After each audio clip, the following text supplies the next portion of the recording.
Ramesh Pimple, palm ग्रामपंचायत उपसरपंच, शिवसेना विभाग प्रमुख, नवापूर गट.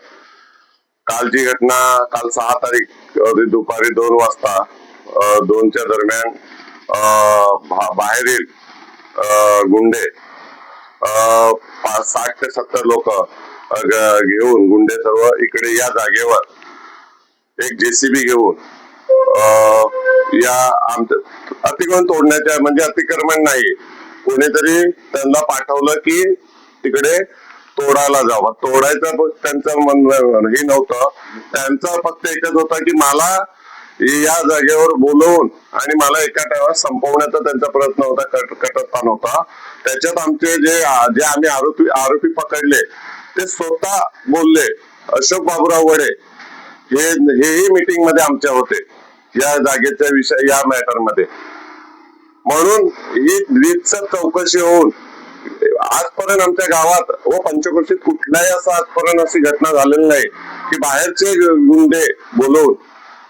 गुंडे बोलवून इकडे दहशत माजवण्यासाठी हे प्रयत्न माजवला. हे एक निदर्शनीय म्हणजे एकदम गावासाठी गावावर बाजूच्या गावासाठी हे खराब परिस्थिती आहे.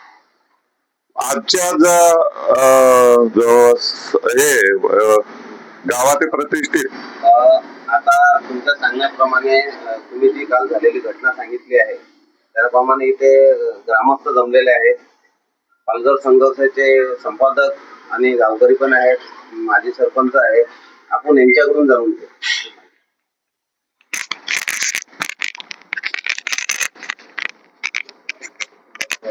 नमस्कार सर, काय सांगाल कालच्या घटना जी झालेली आहे? आपण इथले गावकरी पण आहेत आणि पालघर संघर्षाचे संपादक पण आहेत, त्या नात्याने काय सांगतील?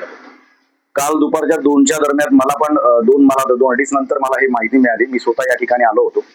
बरेचसे गावकरी या ठिकाणी जमलेले होते. आरोपींना इथे पकडलं होतं. पोलीस प्रशासन या ठिकाणी उपस्थित होतं. आरोपींना ताब्यात घेतलेलं आहे. त्यांच्यावर FIR दाखल झालेली आहे. पोलीस प्रशासन योग्य तपास करत आहे. आम्ही या ठिकाणी पंचक्रोशीमध्ये राहतो, परंतु हा जो प्रकार मला वाटतं हा पहिल्यांदा या ठिकाणी अशा पद्धतीने घडलेला आहे की बाहेरचे गावगुंडे आणायचे. बाहेरचे गुंड मला वाटतं काहीतरी मुंबई वडाळातून असं माहित पडलं की तिथून ते गुंड आले होते आणि त्या ठिकाणी या लोकांनी त्या गुंड्यांनी JCB आणून इथे एक त्यांचं एक रूम आहे ते गाळा तोडण्याचा प्रयत्न केला. संबंधित जे मनोज पिंपळे आहेत ते उपसरपंच आहेत, त्यांचा मुलगा त्या ठिकाणी ते तोडू नका म्हणून सांगायला गेला असं त्यालाही मारहाण झालेली आहे, महिलेलाही मारहाण झालेली आहे. हा ऍक्च्युली या पंचक्रोशीमध्ये निंदनीय हा प्रकार आहे की अशा पद्धतीचं गावाच्या बाहेरची गावगुंड कुठून तरी मागवायचं. आणि आता त्याने स्पष्ट आरोप केलेला की मला संपवण्याचाच कट कारस्थान होता. हा जो गाळा आहे हा तोडण्याचा फक्त निमित्त होता, मी तिथे यावं आणि मला संपव असं त्याने आता जस्ट स्टेटमेंट दिलेली आहे. तर हे फार भयंकर आहे. मी पोलीस प्रशासन असतील, संबंधित जे तपास अधिकारी असतील त्यांना एकच विनंती करेन की या प्रकरणाचा पूर्ण छडा अगदी शेवटच्या टोकापर्यंत लावला गेला पाहिजे.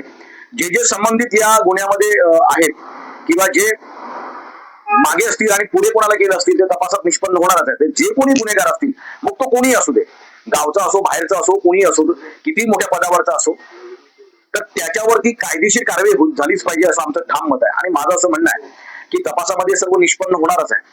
हा जो काय प्रकार आहे हा एक प्रकारे कटकारस्थान करून संपवण्याचा म्हणजे एखाद्याला संपवण्याचा कटकारस्थान होता. म्हणजे त्या निमित्ताने यायचं, त्यांच्याकडे मला वाटतं हत्यार पण सापडलं असं मी ऐकून आहे. त्यांच्याकडे मोठे मोठे हत्यार वाले ते सुद्धा म्हणाले की आमचा हे कामच आहे, आम्हाला सुपारी दिली होती असं कालच्या स्टेटमेंटमध्ये मनोजच्या स्टेटमेंटमध्ये मी ऐकलं की आम्हाला सुपारी दिलेली आम्हाला संपवण्यासाठी. म्हणजे एक प्रकारे हा फुल्ली मर्डर करण्याच्या दृष्टिकोनातून रचला गेलेला कट आहे. आता मी तर त्याच्यामध्ये म्हणणार नाही कोण आरोपी आहे किंवा कोण आरोपी नाही, हा तो तपासाचा भाग आहे, पोलीस प्रशासनाचा भाग आहे. त्यामुळे पोलीस प्रशासन उचित कार्यवाही करतील. माननीय इथले DYSP आहेत नाईक साहेब, हे प्रामाणिक नेतृत्व म्हणजे प्रामाणिक एक कुशल अधिकारी आहेत, त्यांच्या नेतृत्वात हा तपास होणार आहे. आमचे जिल्हाधिकारी आहेत. तर मला वाटतं याचा छडा लागणार आहे आणि जे कोणी आरोपी आहेत ते समोर येणारच आहेत. आम्ही ग्रामस्थ म्हणून एवढीच आमचं म्हणणं आहे की जे कोणी असतील, मग ते बाहेरचे असतील, गावचे असतील, त्यांच्यावर कठोर कारवाई झालीच पाहिजे, हे आमच्या गावकऱ्यांचं म्हणणं आहे. संपादक साहेब, मला फक्त एवढं विचारायचं आहे का मनोज साहेब जे उपसरपंच साहेब आहे त्यांचं काहीतरी वैयक्तिक व्यक्तिगत किंवा असं काहीतरी प्रॉब्लेम आहे का त्याच्यामुळे हा गुन्हा घडला असेल असं तुम्हाला वाटते? नाकारता येत नाही. तुमचा जो प्रश्न आहे हा नाकारता येत नाही. कारण एवढं मोठं प्री प्लॅन करून येणं, मला सांगा एखादं अतिक्रमण तोडायचं असेल तर आपण काय प्रोसेस असते, संबंधित ग्रामपंचायत मार्फत मग तहसीलदार कार्यालयाला कळवलं जातं, मान्य तहसीलदार साहेब मग ते अतिक्रमण तोडलं जातं, एक प्रोसेस झाली, प्रशासकीय व्यवस्थेमधली प्रोसेस झाली. जर तुम्हाला एखादं अतिक्रमण तोडायचं असेल, त्यांचं म्हणणं आहे की माझं अतिक्रमण नाहीये, कोर्टाने सुद्धा त्यांच्या बाजून निर्णय दिलेला आहे, पण समोरच्याला वाटत असेल की हे अतिक्रमण आहे, त्याने रितसर मार्गाने मान्य तहसीलदार साहेबांच्या आदेशाने ते तोडायला यायला पाहिजे होते.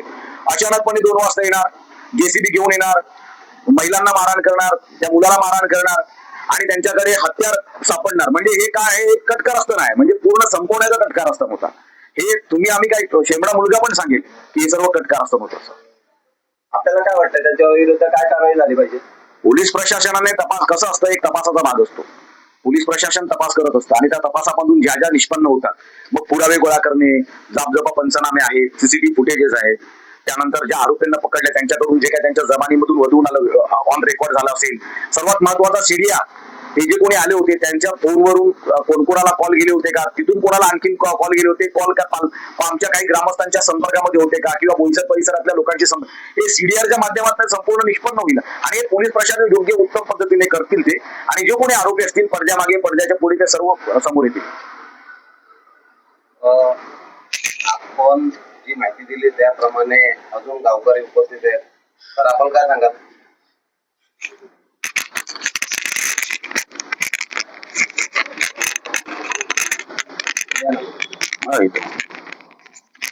सर आपलं नाव सांगा.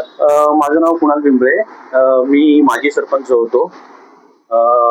त्यामध्ये आतापर्यंत आमच्या गावामध्ये असे काही प्रकार आजपर्यंत काही आढळून आले नाही. पण कालची जी घटना घडली त्यामध्ये काल मी या ठिकाणी उपस्थित नव्हतो. काल मी मुंबईला असल्या कारणाने मला ही गोष्ट फोनद्वारे कळली. पण ही एवढी निंदनीय गोष्ट आहे की बाहेरची लोक येऊन समजा अशा गावकऱ्यांवरती हल्ला करतील.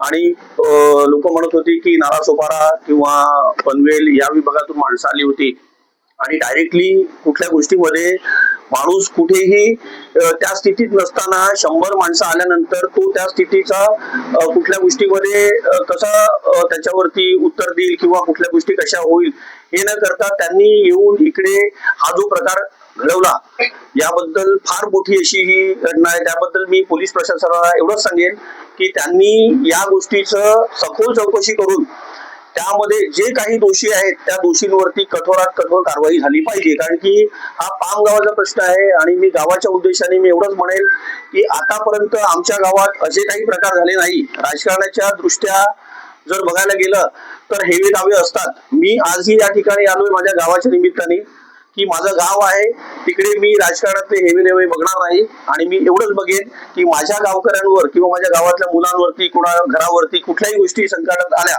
त्यासाठी मला 100% तिकडे उपस्थिती देऊन त्यांच्यासाठी मला पाठिंबा देणे गरजेचं आहे. त्यामुळे मी इकडच्या पोलीस प्रशासन अधिकारी SP साहेब, DYSP साहेब तसेच कलेक्टर साहेब यांना मी माझ्या निवेदनाद्वारे सांगेन की याचं कठोरात कठोर आणि सखोलात सखोल चौकशी करून या दोषींवरती कारवाई झालीच पाहिजे. आज जर हे लोक हत्यार घेऊन या ठिकाणी गावासारख्या ठिकाणी येऊन जर ह्या गोष्टी करत असतील तर गावातल्या लोकांनी, सर्वसाधारण लोकांनी कुठे जायचं?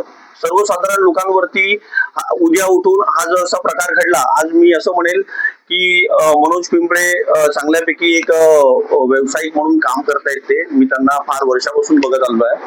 माझं मत एक मनोज पिंपळे साठी नसेल पण माझ्या सर्व गावातल्या लोकांसाठी असेल की अशा व्यावसायिक लोकांवरती की 10 लोकांमध्ये फिरून जर ह्या गोष्टी होत असेल तर सर्वसाधारण माणसांनी या रस्त्यावरती फिरणे किंवा गावातून बाहेर निघणे हे फार कठीण होईल.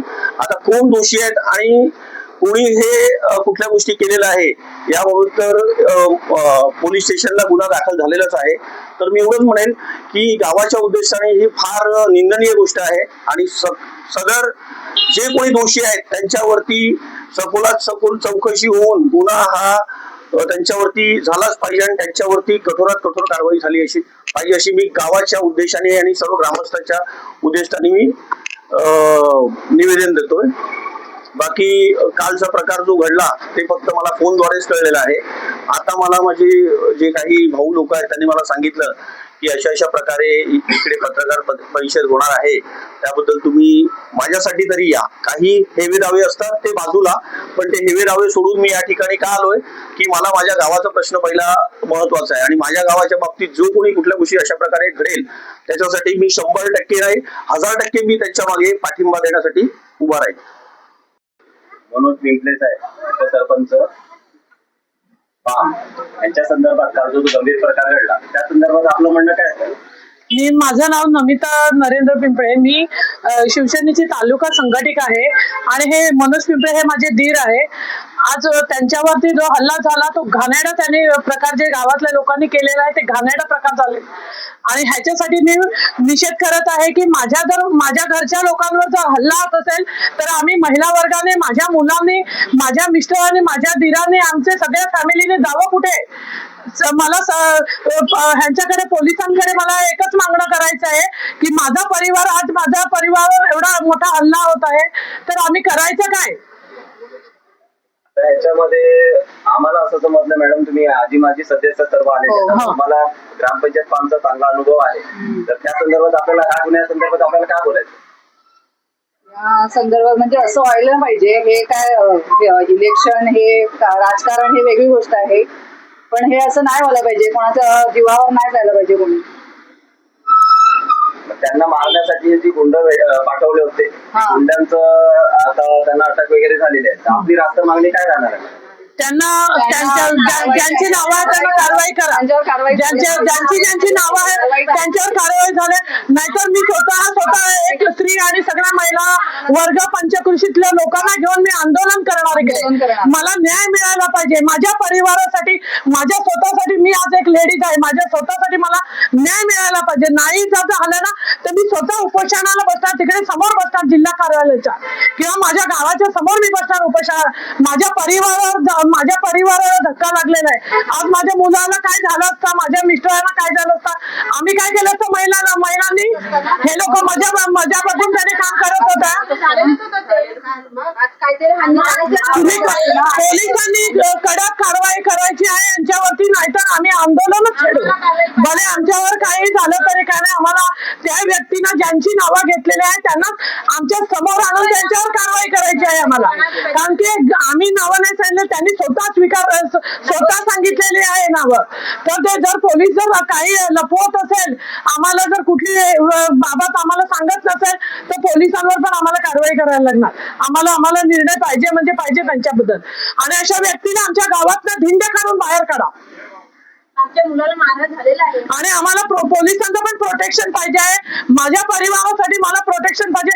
मी एक महिला आहे, मला पण 10 ठिकाणी फिरायला लागतो, मला पण पोलीस प्रोटेक्शन पाहिजे. उद्या मला काय झालं, माझ्या मुलांना काय झालं, जबाबदारी पोलिसांची आहे. सगळ्यांवर मी आक्षेप घेत आहे पोलिसांवर. जर आमची व्यवस्थित कारवाई झाली नाही तर आमच्या गोष्टीची. थोडक्यात तुम्हाला असं म्हणायचं आहे का ह्या गंभीर गुन्ह्याबाबत संपूर्ण आणि कडक कारवाई कडक कारवाई झालीच पाहिजे. आणि अशा आज ह्या व्यक्तीला सजा नाही दिली ना तर हा अख्खा पूर्ण गावाला आणि दुसरे 100 लोक आणून हा गावकऱ्यांना मारणार.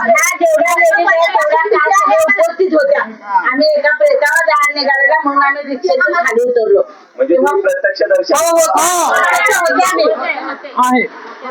आम्हाला कारवाई झालीच पाहिजे, नाही तर मी महिला आयोगाला